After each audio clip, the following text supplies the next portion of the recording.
In Parshas Shoftim we're commanded, Sum tasim alecha melech.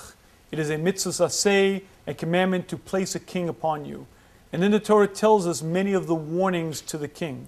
He shouldn't increase too much the amount of horses that he has, he shouldn't take too many wives, and he shouldn't have too much wealth. The Das HaKenim explains to us that each of these is to protect him from a particular problem. Why is it that a king is warned not to increase wealth to too great an extent? Because he'll become haughty, he'll become arrogant, and therefore the Torah warns us he shouldn't have too much money. This Das HaKenim is difficult to understand.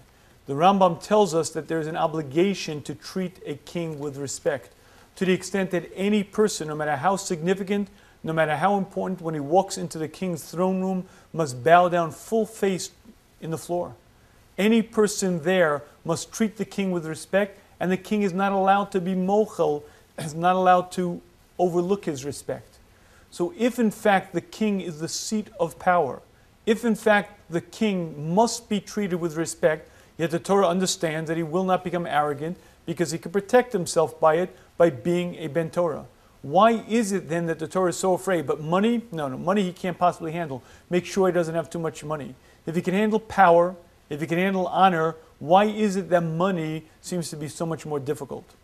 And I believe the answer to this is based on understanding how money functions. You see, a person can have great power and still remain humble.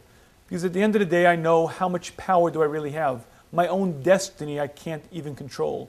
If I try to will myself to wake up tomorrow morning, if I say, I have decided that I shall rise tomorrow morning, it's not in my power to control. When I put my head down on the pillow, I don't know if I'm going to open my eyes in the morning. Power is something a person can deal with. Great honor. My name is famous. People treat me with great respect. The reality is that today they sing my praises, tomorrow they forget my name. Honor is also something a person can deal with. But wealth works a little bit differently. The real difficulty with wealth is that when a person has great wealth, he feels independent. He feels very, very self-assured. I don't need anybody. I don't need my wife. I don't need my children. I don't need God. I can buy and sell the world. That sense of independence that extreme wealth brings is something that the Torah warns us about, that even a king is very susceptible to arrogance if he has too much money. Honor he can handle, power he can handle, but money brings this sense of independence. Watch out, don't allow the king to have too much money. And I believe that this concept is very key and fundamental.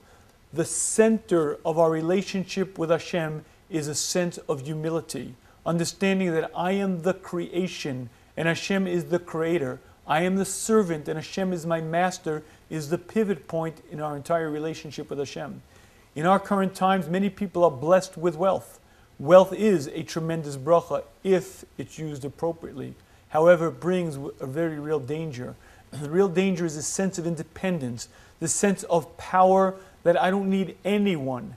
And understanding the danger that wealth brings is very important because, again, the reality is almost all of us enjoy a degree of wealth today, many people far more than others, but understanding the danger can allow a person to use wealth as the true bracha it is and not have him destroy himself with it.